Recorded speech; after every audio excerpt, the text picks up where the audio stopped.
Today is March the 13th. It's a Wednesday. Today, I'm getting over a cold. I know you guys can probably hear it in my voice. I had my grandson here with me a couple weeks ago, and it was like a Saturday, I think it was. And he was like, I picked him up and I could tell his nose was runny. And I picked him up and was holding him, and he was like, "Papa." And I was like, "Yeah, buddy." He goes, "I don't feel good," right? But then he sneezed, and of course, it got all over me. And my first thought was, "Oh, great, now I'm going to get sick." And I thought, well, maybe not. But, there's always that optimistic part of your brain that goes, maybe I won't. Maybe I'll be okay. Maybe I won't catch what he had. And I was completely wrong. I went to church the next day, and we have this thing where people sing really loud when we go in church. And they play the music really loud because they want everybody to feel open and free to sing however they want, and they don't want people to feel like they're being judged, or they just want people to kind of express themselves comfortably. So they play the music a little bit loud so that no one else can hear you, that kind of thing.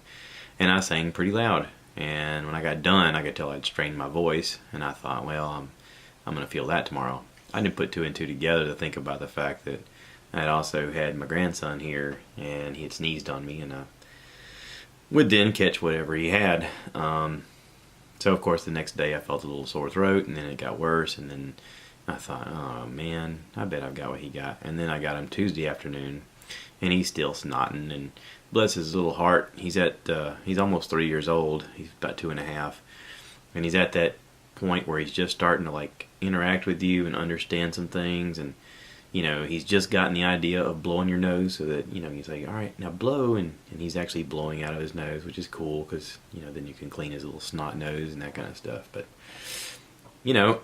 families, as you grow together and grow old with one another, you tend to share everything. You tend to share your joys and your sadness and your sickness. So, this kind of deep, raspy voice that you hear right now is thanks to Jackson. So thanks, Jackson. Appreciate that. I would like to talk a little bit about the fact that during the last podcast, I had my dad here, and we had a transition of the Rambler leaving the household, leaving my house. It's sort of been a interesting perspective. I wanted to do like a YouTube video, kind of like Casey Neistat does, where he edits it, and I still may do that this afternoon. I may do one where I'm kind of reflecting on the fact that now it's not there, but it is sort of like a loss, like oh my God, what did I do? I can't believe it's gone, kind of thing. But now, I have that space available to do other things, and if I wanted to do another project, I then have that space to do that with, which is cool. I think that what I have is hereditary. I think that my desire to work on things and to fix things and to build things comes from both my grandfathers and from my dad, and it's sort of ingrained into who we are. I had a discussion with my mom one time about how I felt like the things that we do define us. And she said that she didn't agree. And I said, well, how do you not agree? I mean, you are a nurse practitioner and a professor and a mother and a grandmother and a wife and a sister. And the things that you do all mostly reflect on who you are professionally. And that, in turn, relates to who you are to everyone else. Because they don't look at you as just Debbie. They look at you as doctor, professor, etc. What I do for a living is, physical in nature and very laborious, and in a way it sort of defines me because it affects everything in my life. If I'm tired at the end of the day, I can't do things that other people do. I got really pissed off the other day when I looked online and I saw something saying that the average American who works 40 hours a day or 40 hours a week on an 8-hour day only typically works 2.5 hours of that 8-hour day. And I said out loud, without even thinking about it, because it it immediately was like a lightning bolt in my body. I said out loud, who the hell works 8 hours a day? Now, I realize saying that there are a lot of people out there that do work 8 hours a day. But I've had a lot of 12 to 17 hour days here lately. And an 8 hour day just pisses me off. Mainly because I feel like the thing that defines me is the fact that I'm working myself to death. I'm gonna be honest. I mean, this will be the honest podcast. This is the one everybody's like, oh my god, I can't believe you said that. I work myself to death. I sort of sign up automatically, instinctually, to do the thing nobody else wants to do. That's sort of the reason I joined the Marine Corps instead of the Army. When I went to join the military, when I decided I was going to join the military, I had decided the Army was going to be for me because the scared part of my brain said, I want to do something that's not too hard.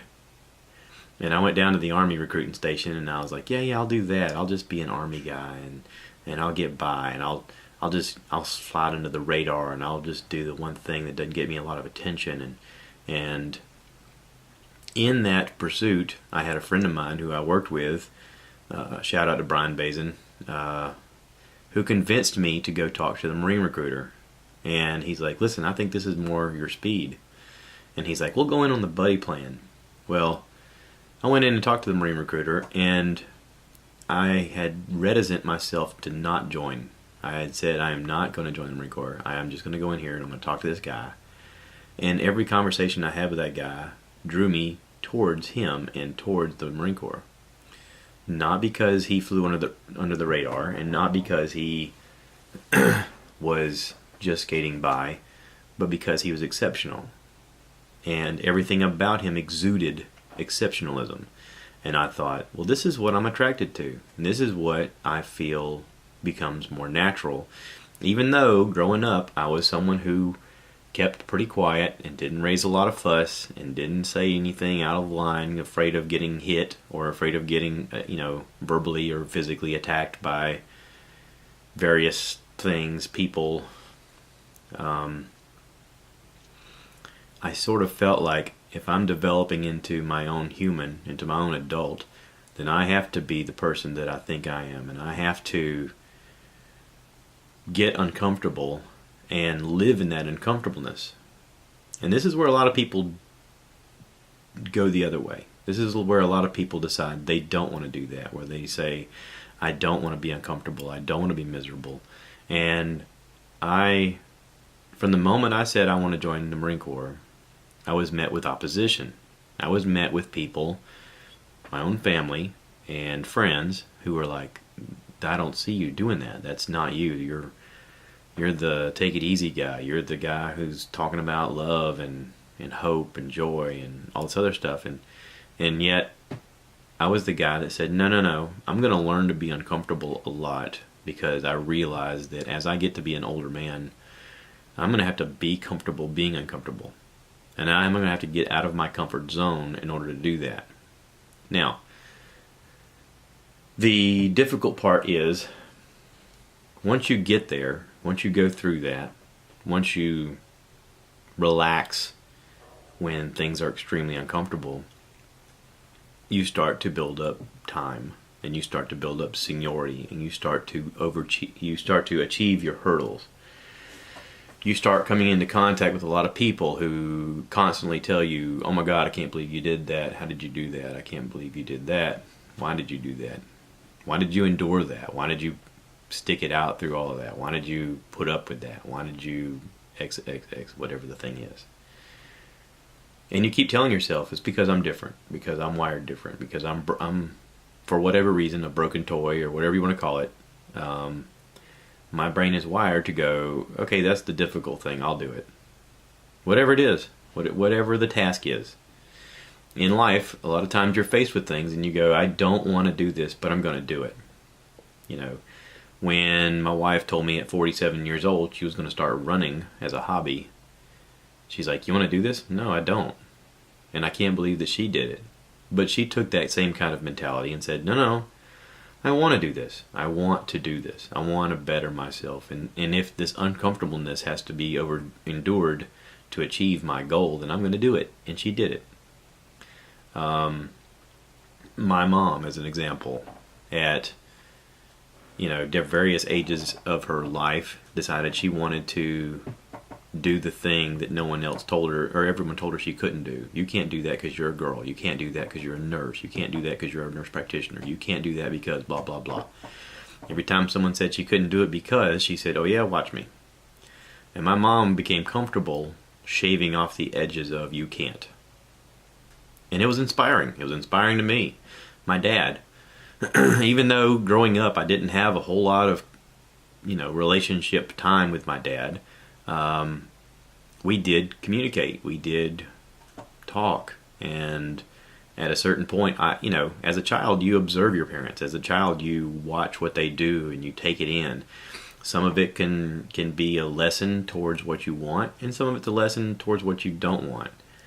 My dad was a career truck driver, and then at a certain age said, you know what, I don't want to do this anymore. And he saved up his money, and he went to college full time. He quit work, he went to college full time, and he got a degree. And he ended up working in a bank until he retired.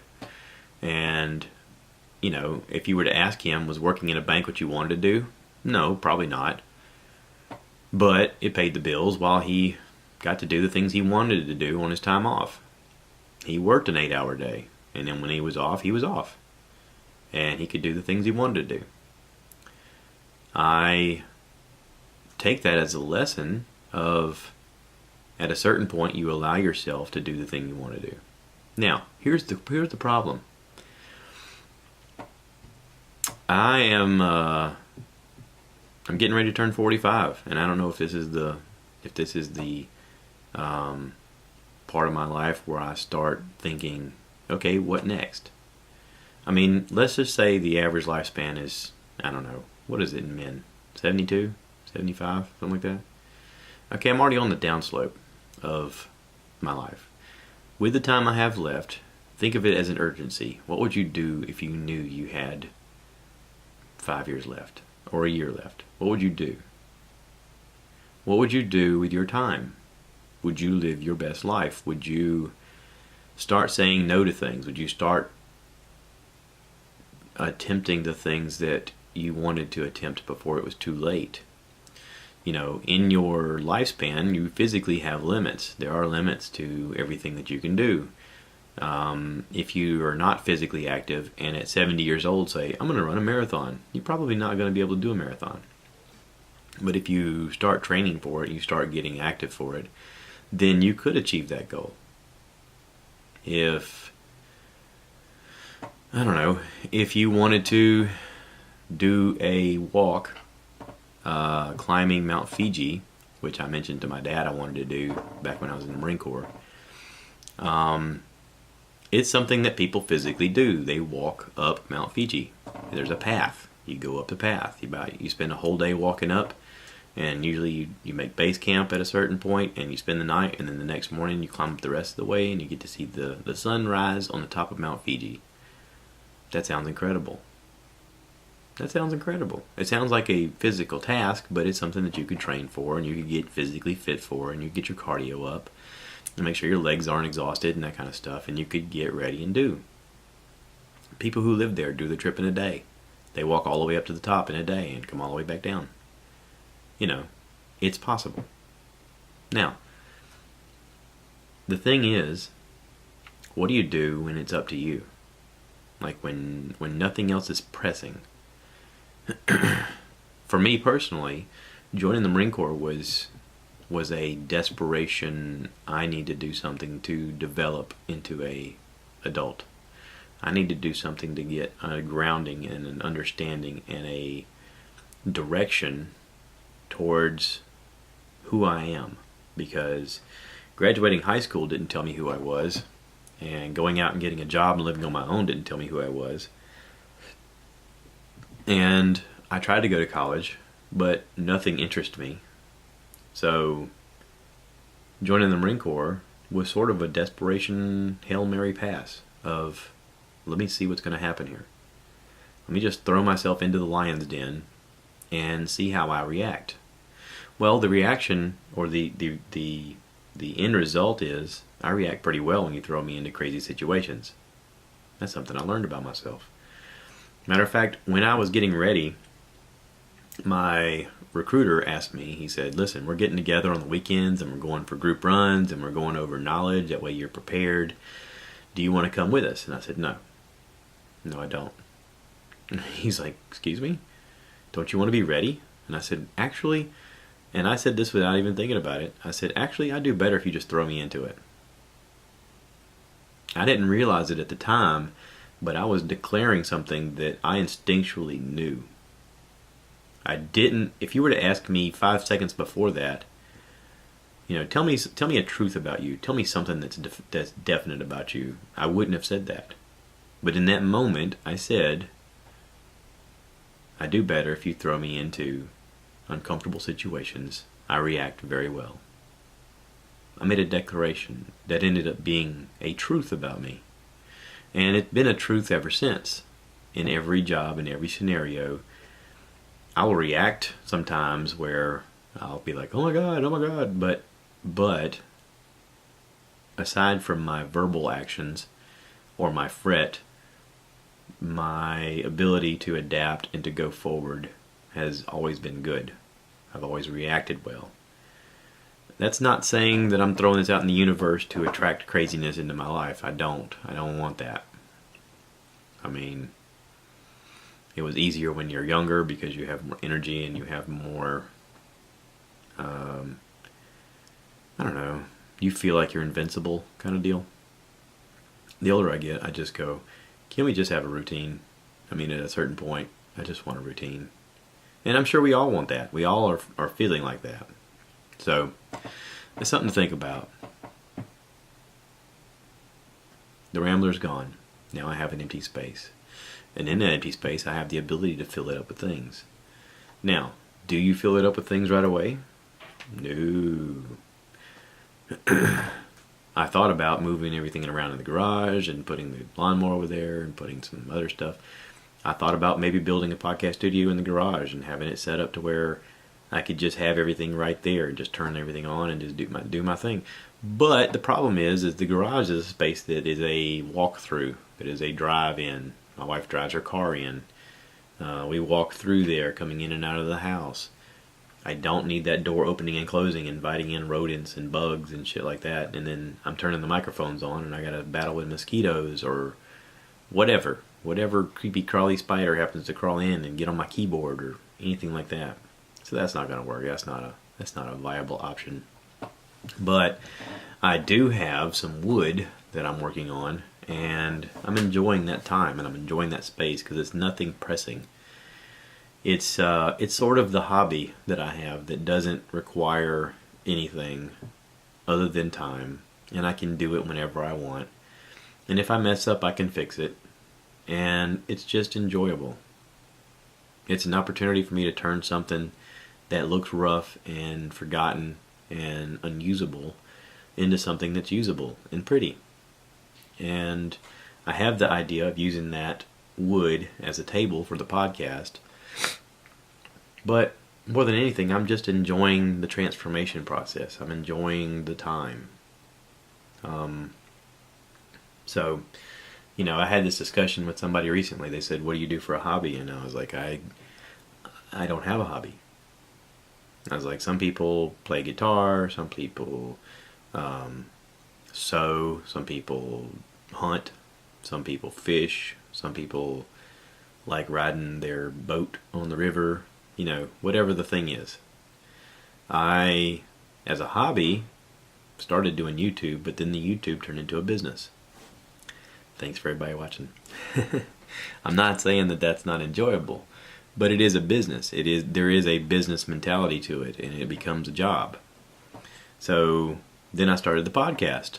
Well, the podcast quickly became a job because I, in my own thinking, turned this into a 2-episode-a-week commitment. And with a commitment, you go, I've got to make time for this. I got to set aside time to do the thing that I said I'm going to do. And you have to hold yourself to it. Otherwise, what's the point? It's sort of like therapy. this is sort of like therapy that I get to do, where I get to talk about whatever I want, because this is the Stuff I Heard podcast. You can literally tell people, hey, you know what I heard? I heard this. Okay, so this could be the stuff you heard.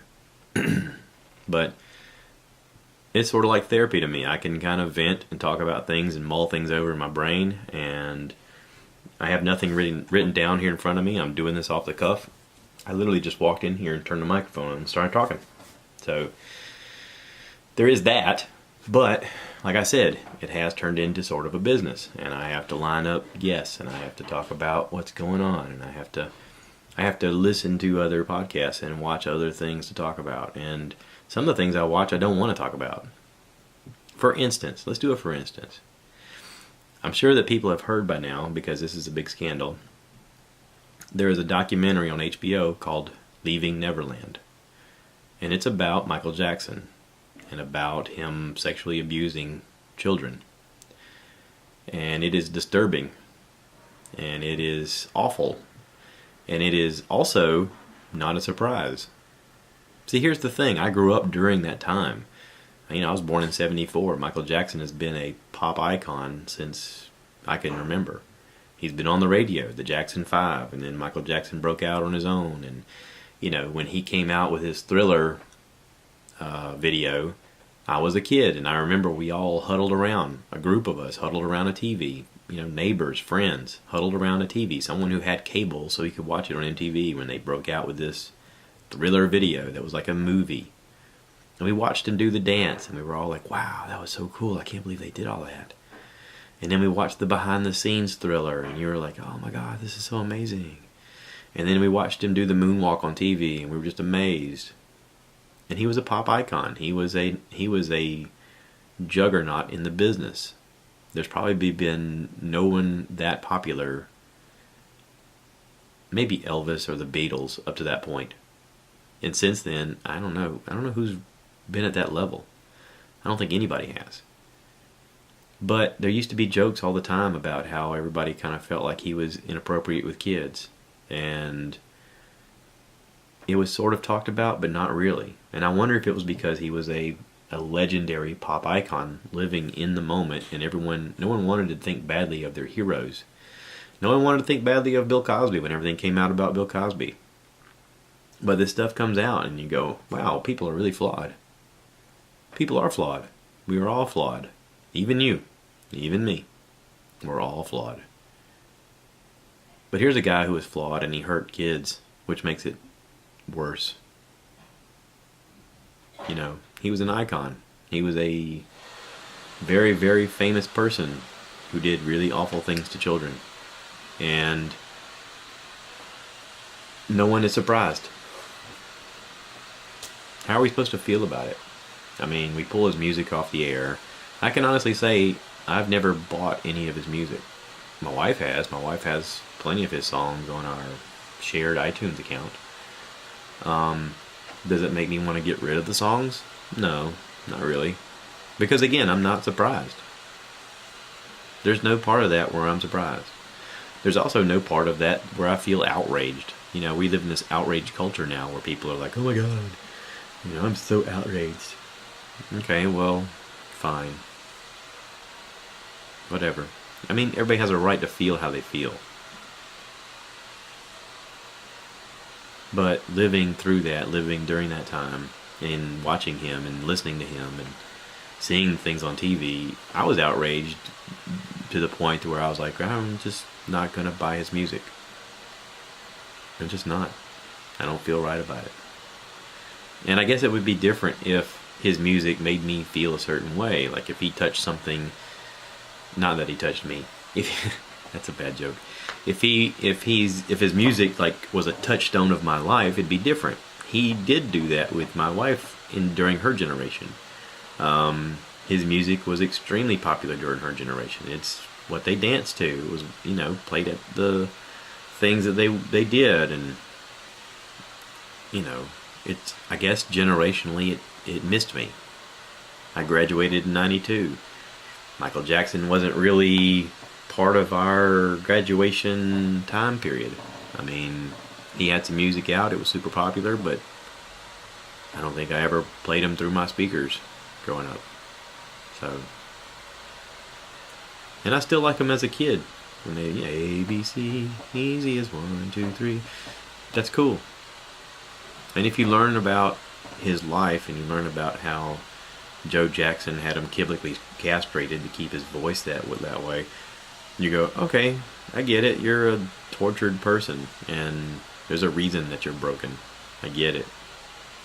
I don't like the fact that you hurt other kids in the process, but I get it. I totally understand. It's sort of like a Marvel character who's the enemy.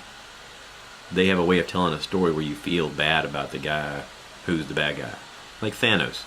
When you're watching the Avengers movie and you see Thanos' logic and, hey, we need to even out the universe here because things are out of control. And the only way for us to get back to where we are so that resources don't run out is if we just get rid of half the living beings in the universe with a snap of a finger. Okay, that's terrible, but it's also understandable. So, I'm just saying Michael Jackson may be a Marvel bad guy. Maybe. Not really, but you know what I mean. So, anywho, I'm going to wrap this up. Today is Wednesday, March the 13th, and Joe Rogan is going to be in Atlanta on April the 12th, and tickets go on sale today at noon. So I'm going to be sitting by the computer waiting for tickets to go on sale. I reached out to my buddy Greg to see if he wanted to go, and he said he would love to, but he has an engagement. He has to be at a wedding, so no Greg for that one. My brother said that he has nothing planned and he would love to be there. So I'm going to look for tickets for 2. I asked my wife if she wanted to go. She said, negatory there, Ghost Rider. So, anywho, I'm going to look for 2 tickets today to see Joe Rogan in concert. And I've seen him before. I saw him in Charlotte. Or no. I saw him in Atlanta at the Tabernacle. That's right. He's not playing the Tabernacle this time. He's playing somewhere else. But it should be a fun show. I learned from going to see Bert that the $150 tickets weren't worth the $150. I could have got tickets for $35 and just sat 2 rows back and would have been just fine. And I'll know that for this one, if there's such a thing available. So I don't see them being that expensive. I think when I saw them at the Tabernacle, tickets were like $30 a piece or $25 a piece or something. It was something reasonable. I overspent for Bert's show, I'll be honest. Now, what was cool about going to Bert's show was Greg going on and on about, holy crap, I can't believe we're this close. That was pretty cool, being like 6 feet away. But I would have gotten just as good a show being 2 rows back. And I could have as early as I bought tickets. So, anywho, I appreciate everybody out there. I know I've been kind of down lately, and it's just, part of it's this cold, part of it's transition, part of it's trying to figure out the next role, or the next thing, or the next venture. And part of it is I need to line up some guests. I seem to do better with guests. I guess after talking for this long, twice a week, I sort of run out of my own steam. It happens, right?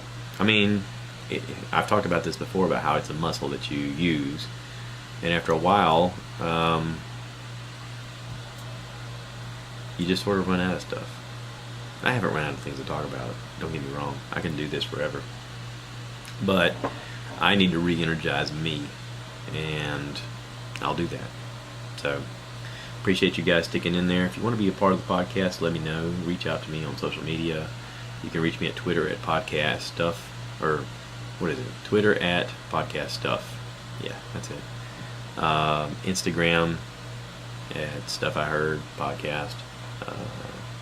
Facebook, I have a Facebook page, fan page, Stuff I Heard Podcast. Anyway, be part of the change. Be part of this thing that's going. Love to have you on board. Nothing is off limits, right? So, y'all take care, and Bye, y'all.